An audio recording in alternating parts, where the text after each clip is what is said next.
Welcome to the Real Life Buyer podcast. In this podcast, you will hear interviews with business owners, entrepreneurs, thought leaders, authors, and technical specialists in their field. These professionals will hasten your development, accelerate your career, and broaden your business know-how. Now, introducing your host, Dave Barr, interviewing with a purchasing twist. Hello, and welcome to the Real Life Buyer. Today, the theme is self-sabotage and how entrepreneurs may identify and avoid sabotaging their self, team, or business and seek to develop high-performing teams that build positive relationships with both customers and suppliers. My guest today is Akanke Adefunmi. Akanke became the founder of Claim Your Shero in 2014 and is a CEO Development Strategist, leadership and self-mastery coach. Before taking the brave step into the entrepreneurial world herself, Akanke served in various coaching, consulting, and counselling roles over a number of years. Akanke is recognised as being highly skilled in numerous areas and is particularly focused on supporting and empowering women in business, even though many of her clients are guys. So, without further ado, I welcome Akanke onto the podcast. Hi, Akanke. Hi, Dave. Good to see you. Good to be here. Excellent. Yes, we've been looking forward to this. We've tried to work on our timing for some months now, and we finally got there. So great to have you aboard. So let's start with a little bit about you. Obviously, I mentioned you become a successful leader, coach, and mentor. And I would really love for you to share your story of how this came to be and what your mission is now and going forwards. Yeah. Thank you for the introduction. So when I think back about, okay, how did I end up here? And for a lot of coaches, people in the transformation industry, often, and my story is similar to them, and that is that we're going through things in our personal lives that are challenging and we're not sure how to get through it, or in our professional lives, we're not sure how to get through it. And so for me, I started with working on myself. And then from there, I was like, oh, I have this much power in, how I show up in the world, what I do in the world. And I said, I want to support people in this to be able to harness their own power, to claim that power, to spread it across their professional lives, their personal lives. And so that's how I got into becoming a coach. And, my whole process of being in business, I started with a lot of mistakes. I made a lot of mistakes. And obviously, today I can look back at those mistakes and say, oh, I'm so glad they happened because they helped me to be who I am today, but also to create the level of business I have. And so, as I'm considering, like, when it comes to self-mastery, and that's kind of like my area of focus, I think back to years ago when I was working with tons of consultants, many different mentors and coaches, and, trying to grow, trying to build my business, but I kept failing and I didn't know what was wrong. I remember one day bumping into a former classmate of mine. We were in the same business incubator class. We got into conversation. She's telling me about all her amazing success. And while I was excited for her, I felt this sense of like, what's wrong with me? Why am I? What's going on? And so as I started thinking about all of the different sort of iterations of business, all of the different tries and failures I went through, I noticed that there was one common denominator, and that denominator was me, right? I was the one that was getting in my own way. And, when I say I had to kind of realize I was the one getting in my own way, it's not coming from this place of like judgment, but it's more from this place of discernment. Oh, the one And so I started really diving into how it is that we get in our own way, how it is that we sabotage our success, the success of the people that we work with, success of the business. And so that was kind of like my entry into real self-mastery work, and also into the work that we're going to be talking about today around self-sabotage. So that was a long explanation of how we got to today. But yeah, there you go. That's quite interesting. Obviously, self-reflection can be quite difficult. As you say, you were comparing yourself to other people. And no matter what you do, other people always appear to be more successful than yourself. There's certain things, I'm just trying to touch on some of the feelings you had at the time. Did you feel quite down about yourself? What sort of feelings did you go through? And how did you pull yourself back out of there and looking at yourself in a positive way? Yeah. I mean, imposter syndrome is a thing, right? And interestingly enough, the more successful you are, the greater the imposter syndrome, right? And so I was constantly in this place of, what are people gonna find out? Are they gonna find out I'm not this good? Maybe I'm not good enough. Maybe I don't have I'm not cut out for this line of work, right? Why can't I get it? Why is it that I can't get this right? And so a lot of feelings of shame and guilt and a lot of self-judgment over the years. And I'm not going to say that stuff doesn't come up, because I'm human, but I can move through it a lot faster, right? It's not taking me weeks to get over a situation. Like I can get over it within, a couple of hours or even minutes, depending on the situation. Right. Okay. Kind of for me, self-sabotage obviously can take many forms. And I believe it's not just the impact on one's behaviors on oneself, which we just touched on, but also that of those around us, where we need to consider others as well. So if we look inwardly at the entrepreneur and their personality, etc., and at quite a high level, obviously we can't go into great depths now. What do you see as the main people types and their behaviors that need to be considered when exploring this area of self-sabotage? Yeah, it's funny to hear that you said main people types. And I would say the main people types are humans. The main people types are humans. All humans self-sabotage in some way. And I would say in my line of work, it starts with when people label themselves or other people as bad or good, as right or wrong, right? And that can also extend to circumstances, right? Oh, this is a great circumstance. Oh, I'll be happy or will be successful when. And so when we come from that place of judging, something harshly, that is the beginning of the self-sabotage or the sabotaging of others. And so that's why I said people types, humans, right? So often we can get into that place of focusing on what's wrong, right? What's wrong with these people? Why can't they just get it right? Why can't they just hit the numbers? Or like I said earlier, in my case, it was like, why can't I get it right? What's wrong with me? So when we're coming from that place of focusing on what's wrong, that is where the self-sabotage, that's where it starts, right? And then so when we're in this place of judgment, then that leads to the next kind of behaviors, right? Because in that judgment, our feelings of anger, of stress, of unhappiness, of blame, those feelings start to rise to the top. And then we start doing things, right? Engaging in certain behaviors that can get in our way, that can get in the way of our team being success, right? And some examples of those types of sabotaging behaviors include anything from shrinking away from having difficult conversations,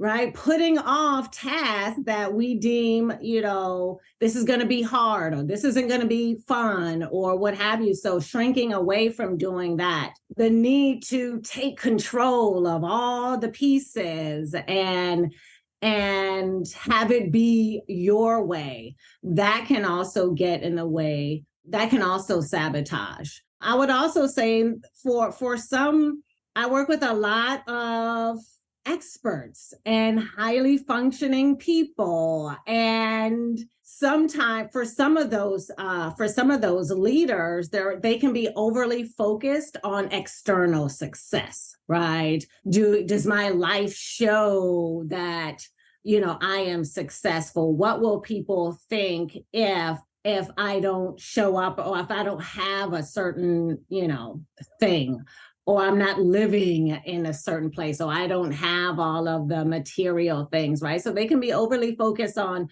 external success at the expense of their own internal satisfaction, their own fulfillment, their own joy. It can get in the way of introspection when we're so outwardly focused on, am I looking successful to other people? So showing up with this thinking that is like cynical or skeptical, maybe there's this sense of, oh, what are these people up to?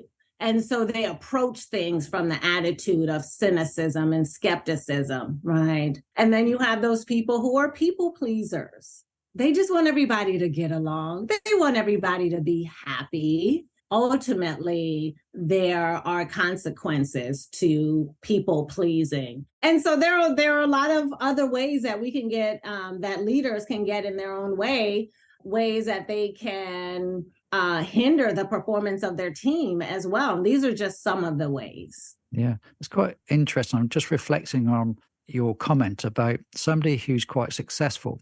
Now, they've created a kind of aura, a status amongst other people. And I never thought about the fact that as you become more and more successful, you're effectively raising the bar. If you're raising the bar, then you're putting even more pressure on yourself to keep on succeeding and keep on proving that you are better and better and better. I guess when you reflect on people who are very successful in life, that actually can be a huge pressure, and some of which we see even the most strong people kind of crack under that pressure. That's quite an interesting point there. Yeah. And then they get to the point where it's like, who am I if I don't have all these things, or if I am not showing up the way that people have come to expect? If that changes, then who am I, right? There's a sense of identity that gets tied up in external success. Yeah. Out of curiosity, is there a propensity for people who are perhaps more introverted or extroverted to have the trait of becoming more self-sabotaging? Is there a difference, or does it happen equally to whoever they are? We all have it. We all have it. It's a human thing, right? And obviously there are lots of studies around, how we instinctively, want to survive. And at the end of the day, right, it's that part of the brain that's triggered, that survival brain. And so we all have it. Right. Okay. Another thing you touched on, which I'm quite interested about, particularly for perhaps an entrepreneur, we may think of people as perfectionists, but when you start your own business, particularly, quite often you have a mentality that nobody can do this better than me, or I must have the work completed in a certain way. I guess in your journey, your training, you have examples you often encounter and how this behavior perhaps manifests itself over prolonged periods. It could also become worse and worse. Can you share any examples and perhaps techniques you have used to help people overcome these kind of traits? Is there anything you could pull from your history of clients that could help people to deal with this? Yes. Well, I always like to start with myself, because I want people to know that, look, I've been where you are. And, I used to be really controlling with my team, right? They had amazing gifts and skills and talents, but I had the perfect way, so I thought, of getting the job done. I was often afraid of, hey, what will clients do if my team member makes a mistake? What will clients say? What might they think? And at the end of the day, that was what's driving that is fear, right? The fear of making a mistakes. And so, gosh, I gave up nights and weekends, and it impacted my health and my relationships to be the one, always trying to do all the things, to be in all of the different areas. And so in my experience, when leaders are jumping in, trying to either, have things go their way, trying to control so much, they get some satisfaction. There's some temporary satisfaction that comes from jumping in and doing it your way, but it's not sustainable over time. It's just not sustainable. Something has got to give. And so when I'm working with leaders, I'm always stressing you have to use the power of your people.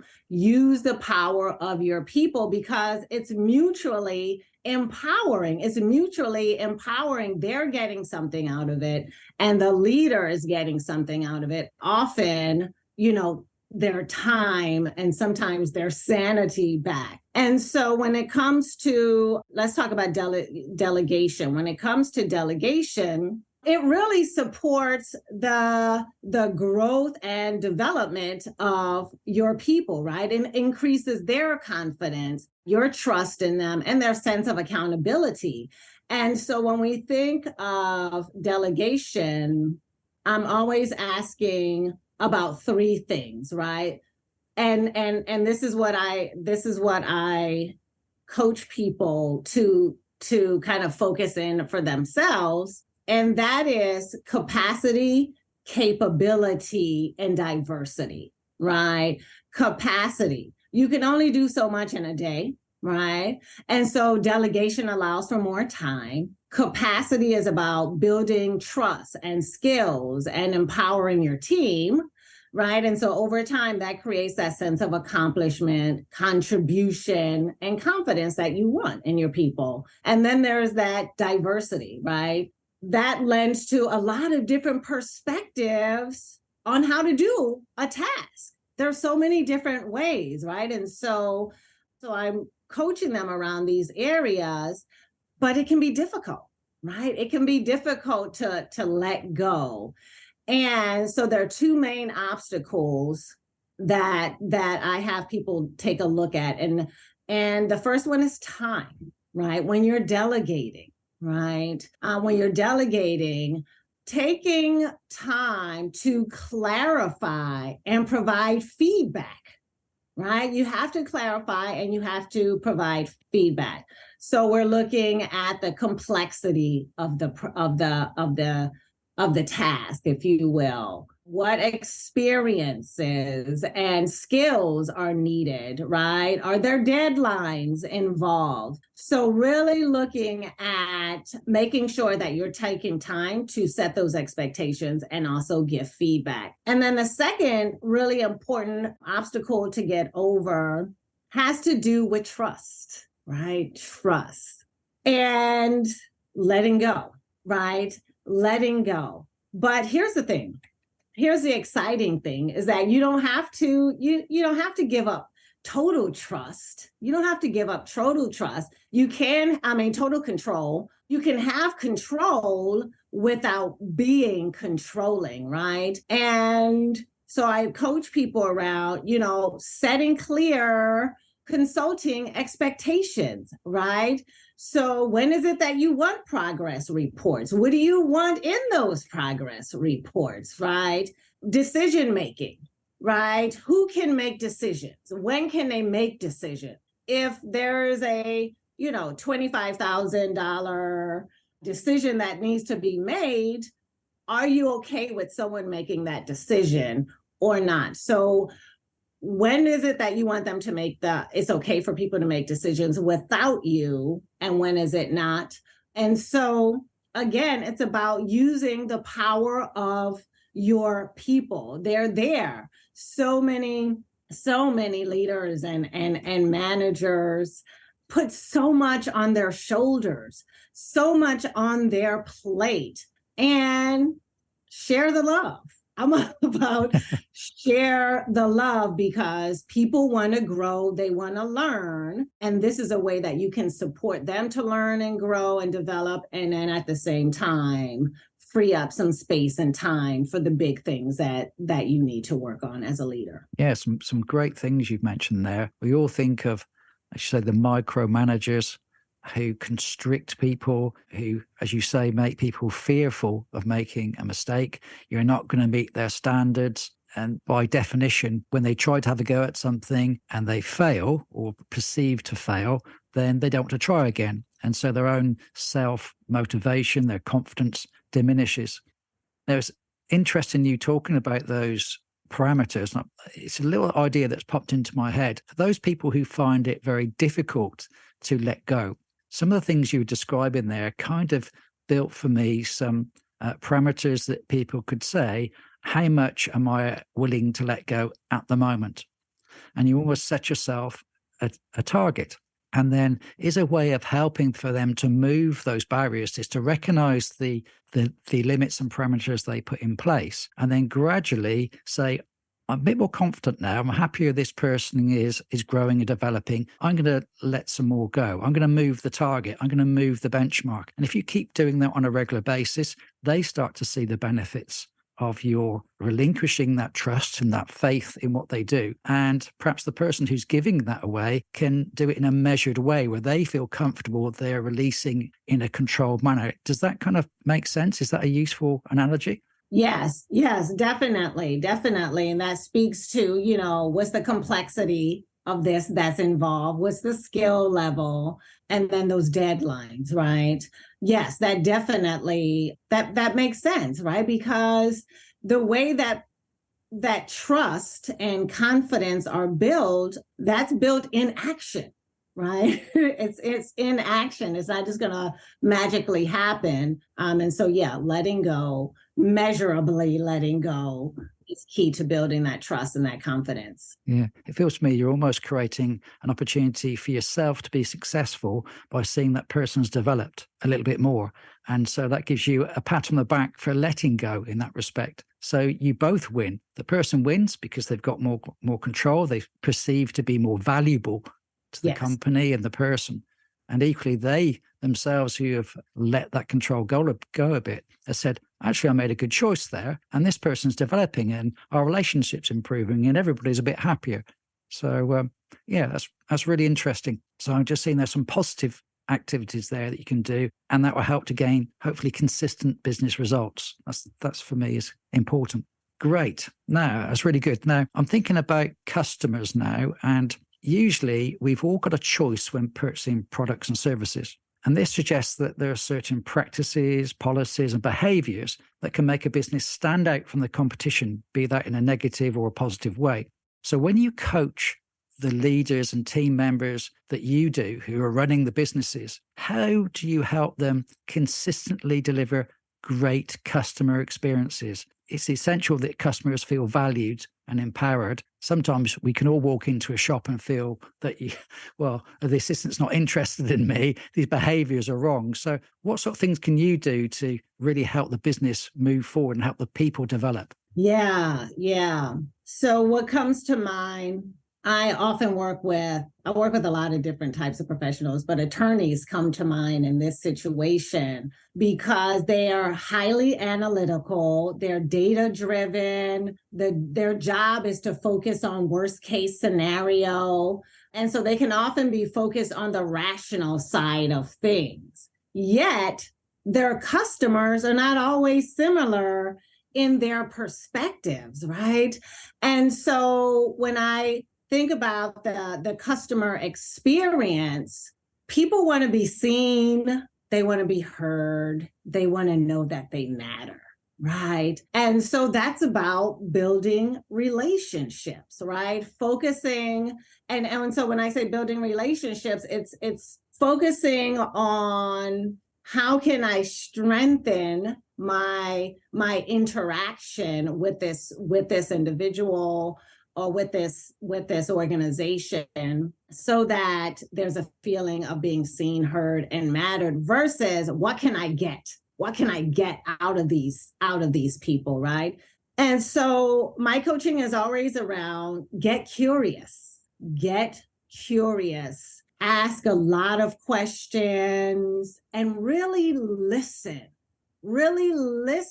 to what the customer is saying. So often people listen they listen from this place of, ooh, I want to jump in and tell you my thoughts right away. So they're not really taking in what this person is communicating, or this organization, or, is communicating to them. And so the offer is to really listen, not from this place of, let me jump in and give them my thoughts and opinions, but being fully present, right? And that helps you to not make assumptions, right? That's the other thing. So often we can get into this place of assuming that we know what someone is thinking, what they're going to do, why they're purchasing from us.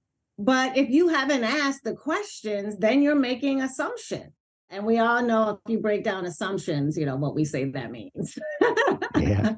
And do the work to identify what's the client's happy new day. What's the client's happy new day at the end of working with you, or when they walk away with a certain product or service?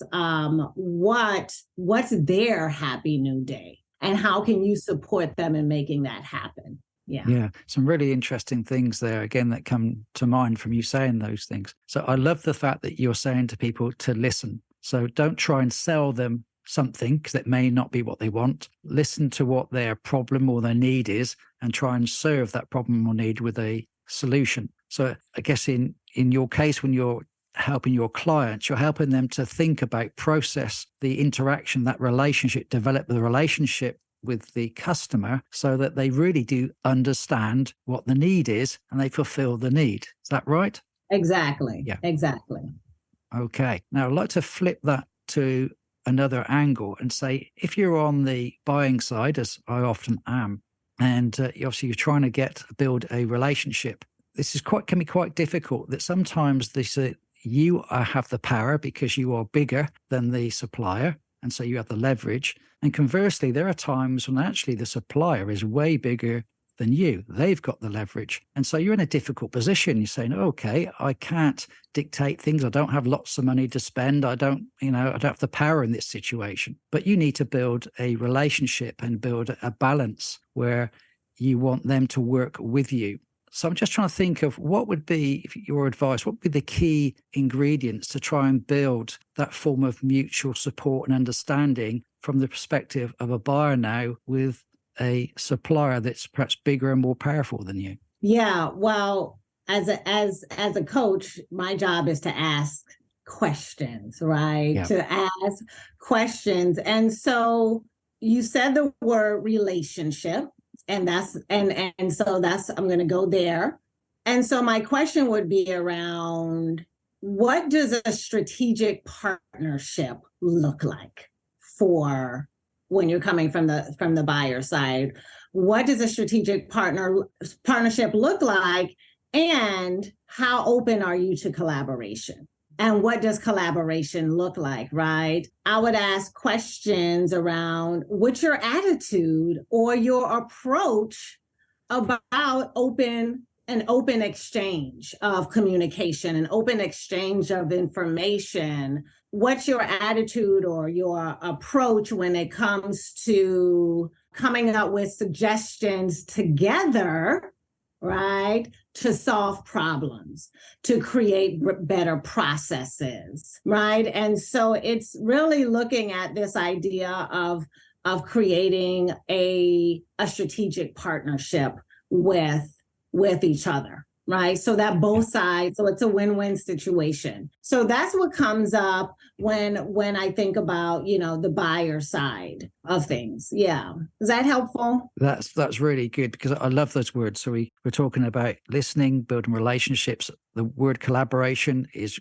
critical for me, and asking lots of questions, because what clearly is the case, even though they may have the leverage, you're still dealing with a person. And that person obviously wants to engage in a business relationship with you. And this is, I say, it's quite key that the relationship is what people form that makes a buying and a selling process work. It's not how big or how strong necessarily you are. So, I actually love the fact that you make sure you ask plenty of quick questions. You're looking for a win-win scenario. You're trying to collaborate on the solutions, and people like to see success, no matter how small that success may be. And perhaps even as the supplier, if they're bigger than you, say, well, I can help this guy and there's a great result and we all end up making some money and some business. We're all in a good place. So that's really good.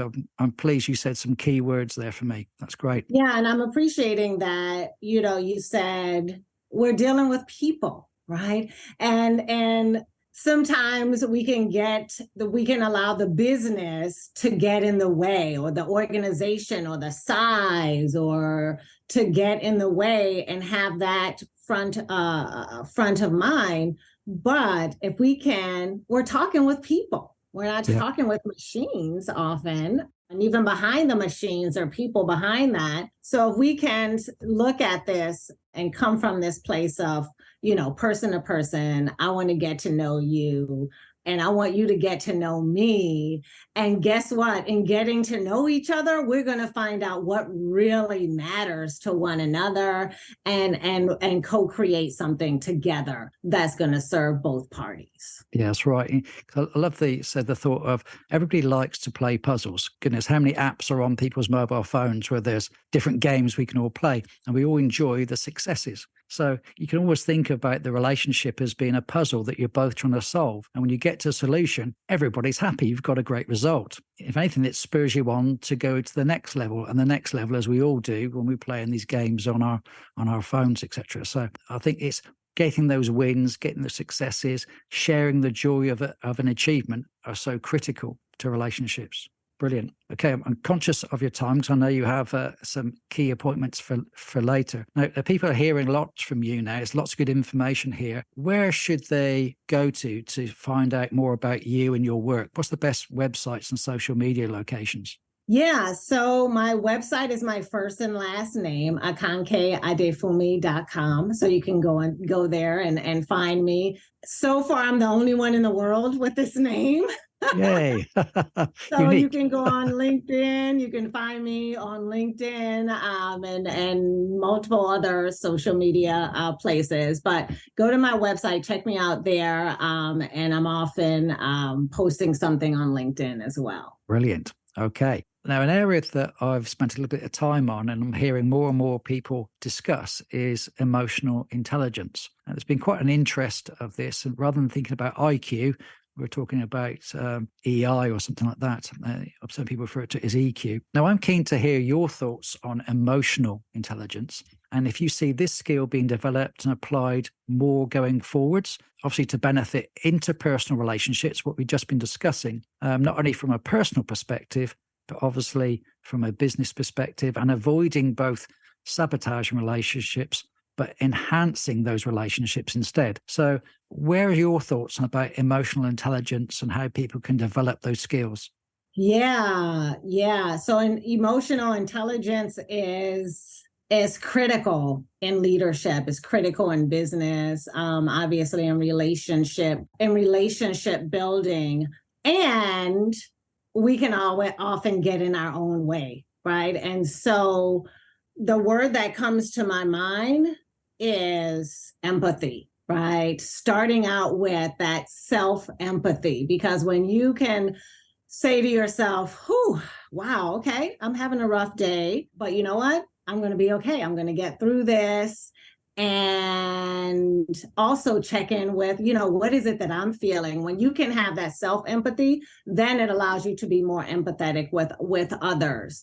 And so you hear a lot of experts out there talking about the importance of empathy. And then also it's a great skill because it puts you in a whole different mindset. But yeah, so when it comes to emotional intelligence, one is that you have to know how it is that you get in your own way. And that can often mean taking time to be with how you are feeling, taking time to notice your habits, your kind of go-to responses, right? And when you can start becoming more aware of how you're showing up in the world, then you can see how your behavior might impact somebody else's behavior. And energy is kind of like this mirror. If you're coming to a situation with stress and anxiety, then that's going to create stress and anxiety in the other person. And so when you can be in this place of noticing what you're feeling, being present to that, noticing how it is that you show up, then it allows you to be there for other people, to express this level of empathy and then simultaneously support them to kind of navigate through what it is that they're going through. At the end of the day, people want to be seen, heard, and know that they matter, and that includes you. And so if you can come to a situation with what's needed in order for me to really see this person, in order for me to really hear this person, in order for this person to know that they matter, if you can come to a conversation just with those questions, then it allows you to navigate those relationships more positively and from a place of deeper connection, if you will. Yeah, some good bit of care and consideration. Again, the word listening coming in, knowing yourself, obviously taking the time to understand and relate to the people that you're talking to, all breaks down kind of barriers, and everybody feels that they are actually are building a real relationship, and it's not a pretend or perceived thing. So yeah, and transparency, right? The word transparency just popped into my mind. When we can show up and be transparent about what's really going on, then it allows other people to feel empowered to be that vulnerable or that transparent as well. Brilliant. Well, that's a great note to think on. Really enjoyed our conversation today. There's lots of words you've used there that I think people should reflect on. So thank you very much for your time. Are there any last thoughts that you want to share with the audience? Or, well, I know your time's short. I'm so grateful to be here to have this conversation. And I would just say that the last thing is get to know you, because when you get to know you, then that allows you to just show up and be that leader that you dream of being. Yeah. Brilliant. Thank you, Akanke. It's been wonderful having you on the show. Take care. Thank you, Dave. So there's another Real Life Buyer podcast.